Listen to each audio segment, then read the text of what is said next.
The striking natural beauty of the Marshall Islands is a stark contrast to the serious issues which plague this small island nation. Food insecurity, malnutrition, and stagnant economic growth are just some of the problems that have been historically difficult to address here, due in large part to limited land and freshwater resources. Upon further investigation of possible solutions, the local government has identified marine aquaculture as a realistic and sustainable way to increase food production and economic independence. However, the lack of a skilled labor force and the high cost of importing feed have impeded previous attempts to develop a local aquaculture industry. In their effort to solve these bottlenecks, the government of Rongelap Atoll has leveraged support from the Center for Tropical and Subtropical Aquaculture and other agencies to start a commercial aquaculture project raising moi and rabbit fish in cages anchored in the Majuro Lagoon. These fish are two of the most popular species in the region and, as such, have been affected by overfishing. This project means a lot to us, the people of Rongelap Atoll here in the Marshall Islands, because it's about sustainability. We want to work with the environment and at the same time harvest, fish where our local people can, consume in a sustainable way for, a very long time. The project is led by marine aquaculture expert Ryan Murashige, who has temporarily relocated to Majuro from his home in Honolulu. The primary focus of Ryan's work has been capacity building, from establishing the necessary infrastructure to training the local workforce. One of the first things we needed to do is to properly train the Marshallese people, and that was time consuming, but in the end, I've gotten a good bunch of staff that's very reliable, hardworking. They're very knowledgeable, and they follow instructions well.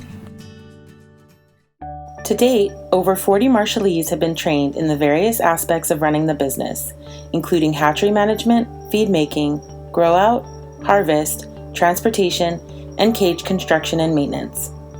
With higher than average wages, the work is attractive to the local population, including women, who do not typically have many job opportunities in this traditional patriarchal society.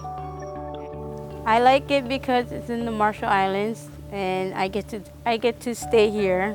I don't have to leave. The training involves a lot of math, and my favorite part is watching over the babies. Every day I see, come here, eat, and help my crew do their job. I work hard because I need money, and I like this project because it's first time in Marshall Islands. Once thoroughly trained, the technicians become the trainers for new staff. This strategic approach is different from previous aquaculture attempts in the Marshall Islands, as it creates a system of accountability among the local workforce and reduces dependence on foreign expertise.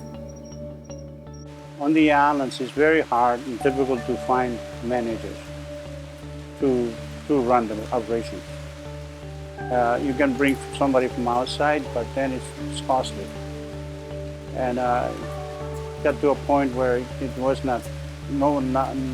we couldn't find nobody. So now, as we expand or move further into the future, training is key to everything. Dependence on foreign feeds, the other main bottleneck to sustainable aquaculture development here, has also been addressed through the creation of an affordable, high-quality local feed. And one of the biggest points here is making a local diet, because importing feed is way too costly. What we've tried in the experiment is we made 5 diets made from local ingredients, and we ran small-scale trial in small tanks versus the commercial diet. We've taken the data from that experiment and then kind of formulated a diet that would best suit our needs on what's available and how we'd be able to make the pellet. So one of the first options that we tried is we're making a semi-moist diet. And currently right now we're working on making a dry pellet diet. Using locally available ingredients such as cassava, breadfruit, fish meal, and bycatch, the technicians produce feed on a regular basis.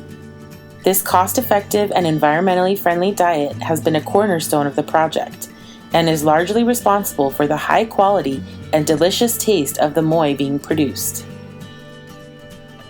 So we just completed one of our first harvests out of one of our smaller cages, and we harvested approximately about 10,000 pounds so far.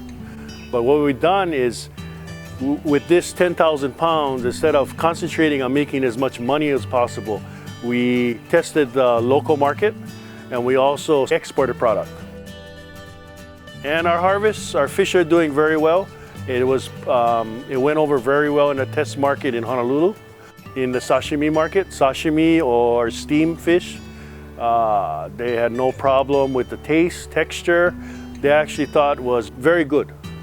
I don't like to brag about the fish. I usually never do, but it's better than the fish that I raised in Honolulu. To showcase the ongoing work and promote local aquaculture, the project partners recently held a workshop and facility tour in Majuro. CTSA is pleased that this project is already demonstrating the positive impacts that regional collaboration and leveraging of funding support can have on our Pacific Island communities. CTSA has provided a link to enable us to come together and make a project so holistic, such as this. And CTSA was one of the founders of the moi project, and I'm very proud that they were able to be part of us. Marshall Islands, the compact of free association is coming to an end in not too long from now. I believe these islands need to have some development of businesses that are from the resources of the islands. Aquaculture is one way. We bring in new money and not to depend on the government for payrolls and government funds. I like being out here and work instead of stay back home and do nothing.